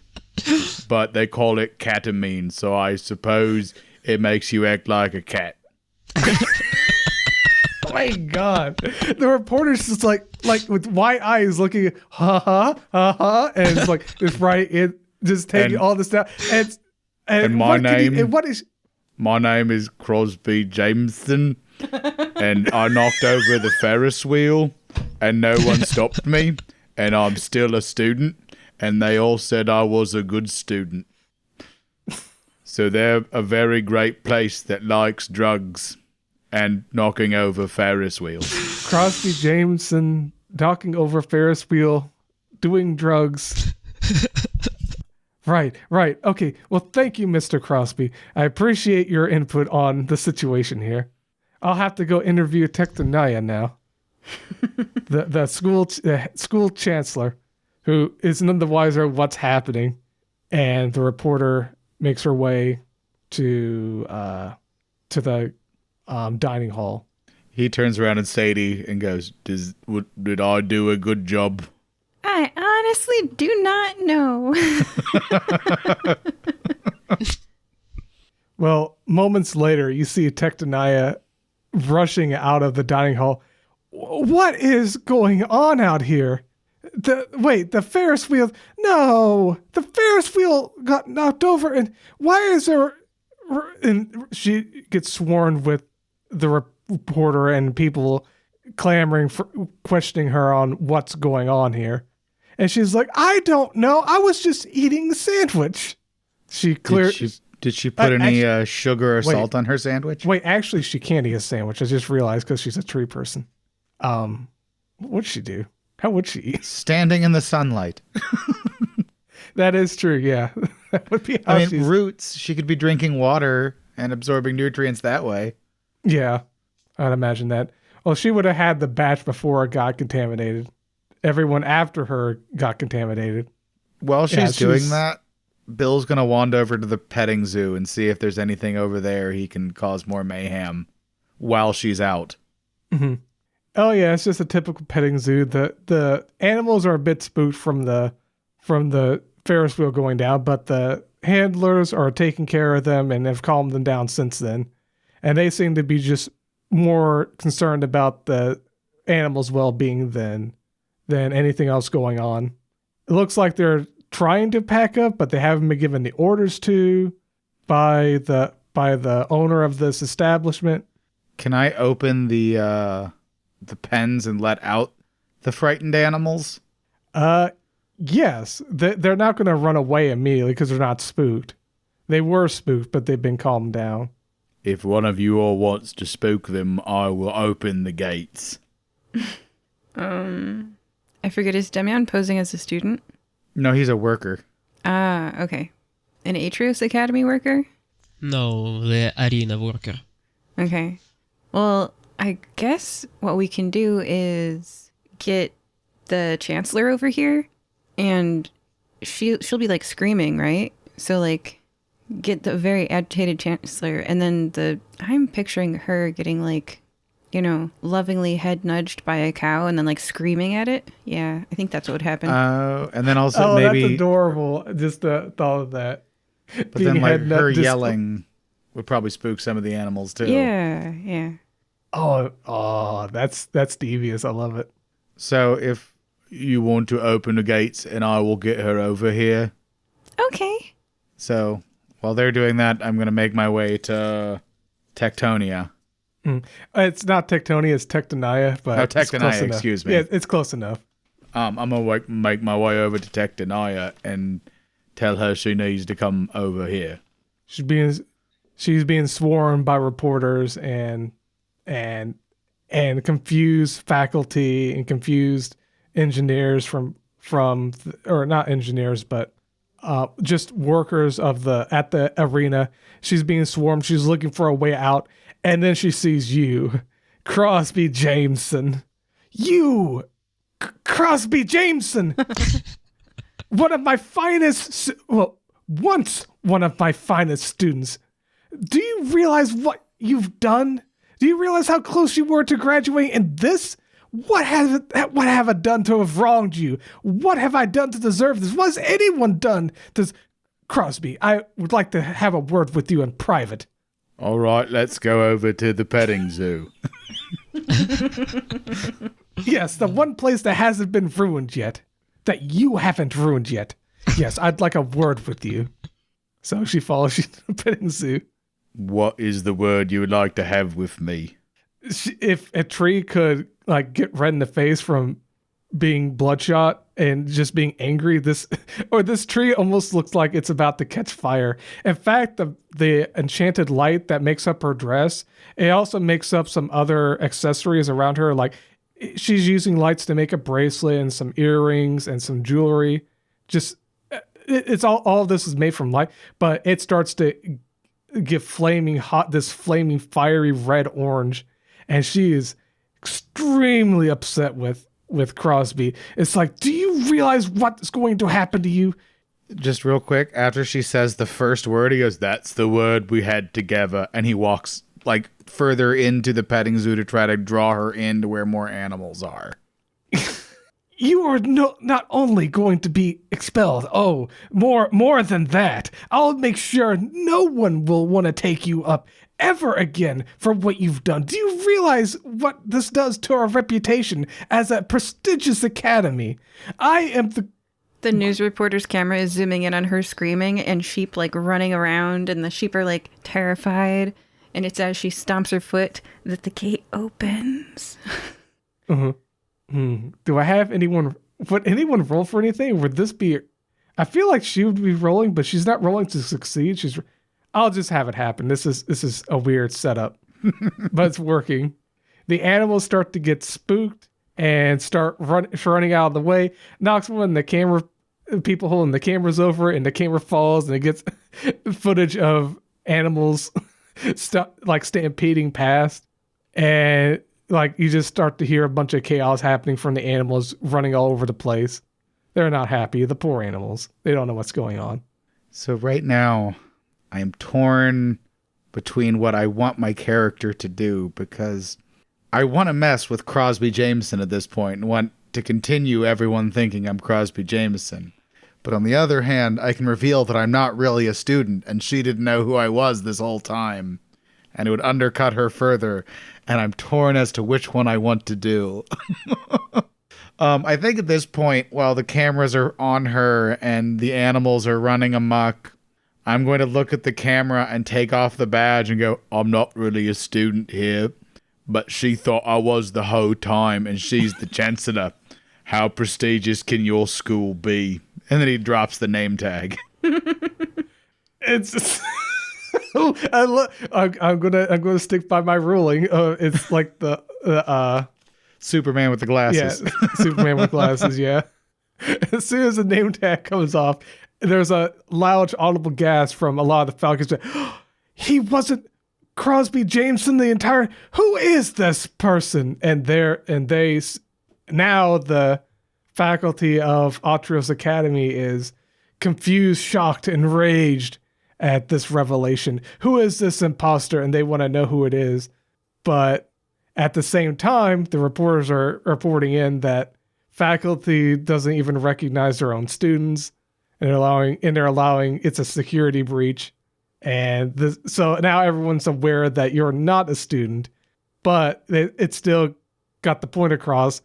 They had so poor security in looking after who was getting through with the badges that they just gave a random badge to someone who just asked for it.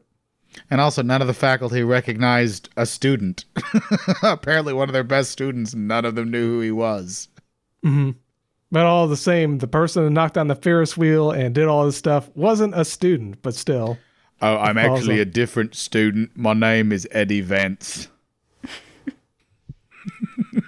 Roll crafty, and I'm going to say that's going to be a 6. Because you're just hoping for a prayer. It. Yeah. Okay. I don't know how to show you this so you know I'm not lying. I got double 6s. Hold on. I'm going to show you with my camera. Can you see that? Ooh. Oh my God. So you know I'm serious. I hit double 6. I was almost about to say you're not serious, but since you had to that. I was trying to make that. Oh no! Turns out there's another rock statue person named, what do you call him? Eddie Vance. And that was the one that was the name. Isn't that the name I gave you that Vanya was wearing the name tag of? Yes, it was. Oh my God! Or Eddie Vincent, I think is what I said. Eddie Vincent. Yeah, that's great. And the faculty are shocked and said, "You're right. He is Eddie." And now Eddie Vincent is the ropes for this, and then they start making adjustments to the report. It wasn't actually. It was a twist. It wasn't actually.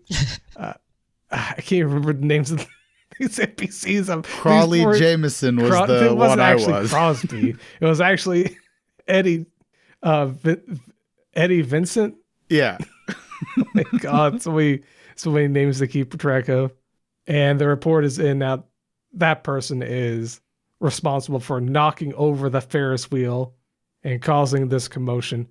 And Tectonia is, at this point, she recognizes you're neither of them, but there's no way she's going to be able to convince the press that. It's too good of a scoop. It's too good of a story. It's too crazy. So much stuff is being broken, being messed with. So many scandals, and she's just going to be making a fool of herself. But she knows that you're neither of them, and she's like, I need to... Who are you with? Who sent you? Anonymous. Anonymous. I don't know where you come from or who you are, but justice will be served for sure. I know of it. Spreading the good name of the Atreus Academy in the mud. I won't stand for this. I don't deserve this kind of treatment, she says. Oh, no, I wasn't going to say anything. Well, I think my job here is done. Dusts off his hands. And, I guess starts walking away at this point. Mm-hmm. Just as that happens, there's a commotion coming from the auditorium. Oh, well, yeah, there's a commotion coming from the auditorium, but you're not sure exactly what's happening. A bunch of people are rushing out, confused, and waving people down to come talk about something that just happened. What are they saying? Oh, someone stole the giant crystal that was on display. at the next presentation. I look It was a giant sad. experimental healing crystal, and it's been stolen. What a travesty! Well, I don't think there's really anything else you guys can do here. You pretty much GM saying that? yes. As a GM, I'm pretty much saying it's pretty much everything here. Wait, who stole the crystal? It wasn't us, right? No, it wasn't. I'll get to that. So That was Yes.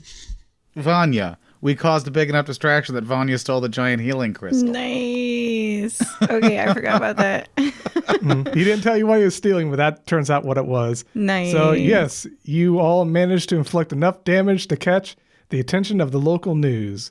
Investigations come in, reporting on Atrios Academy's recklessness and unprofessionalism. Their names get tarnished and reputation plummets. The Chancellor, Tectonia Quietlim, swears up and down that her academy had nothing to do with the damage done, but after being taken to court by Ignatius Cogbright, she was found guilty of causing damage to the Eastinghouse Forum. However, Ignatius promised to drop all charges should she publicly apologize to Nicomoy for her gross negligence. The day after, Tectonia makes a public apology, and in the mail you each receive a letter with $1,000 from an anonymous person. And some bonus things that happened. Since you guys helped Vanya by making commotion and causing a distraction, he managed to steal that valuable giant experimental healing crystal. And news reports come out and says that they couldn't find out who it was, but it was someone that was posing as a student of the Atrios Academy. Edward, who is happy that you were able to finish your mission without severely hurting anyone, is a little bit perturbed that you're damaging the reputation of the prestigious school he went to. But he was actually a part of the report, and someone that was interviewed, he says that Atrios Academy isn't the way it used to be when I was a student years ago. Not since this Tectonia Quietlim took up the head of as chancellor. And Hudson, well, kind of just rides up for the night. He was going to invest some stock into Atrios Academy, but after how horrible it was, he decides not to. What this means for the future of his and Sadie's possible future children is left in the ether. No one knows what's going to happen, but it's more than likely not going to be going to Atrios Academy. So that's what happened. That's the conclusion to everything that happened, everyone that was there. You guys got $1,000, didn't kill anyone, and yeah, got a little bit of justice for that quote unquote anonymous person. So that's the end of the episode. Thank you for joining. Joining us were Bill. I think I did a bad thing, but I'm not sure. I don't know if it was heroic, but I did it. Sadie. Although the whole meta surrounding the thing is a little bit discouraging and I was perhaps villainous in that sense, I don't think that taking people on a guided meditation trip was a bad thing to do. Ask yourself, why am I doing this thing? Am I just getting into a job to pay my bills? Or am I finding a career that has job satisfaction and true life satisfaction and a balance between work and life and happiness? And if I could impart that to the students in that crucial moment when they're making their career path choice, I did a good thing. And Demyan. $1,000. Hell yes, I am rich. I could have bought half of my village in Trидevятое Tsardom with such money. And also, I have had a lot of fun doing that. And by the way, I still have some untaken snacks in my pocket as a sweet little bonus. Awesome. Well, thank you everyone for joining. Goodbye. Bye. Bye. See ya. It's that part of the show where we recommend a podcast that you might enjoy. Have you heard of Dave's Head? Life is a series of chapters and lessons. Dave ponders the relevant, relatable, and fascinating topics in his head, applying life lessons, proposing solutions, and discussing methods of personal improvement. Check out Dave's Head a podcast.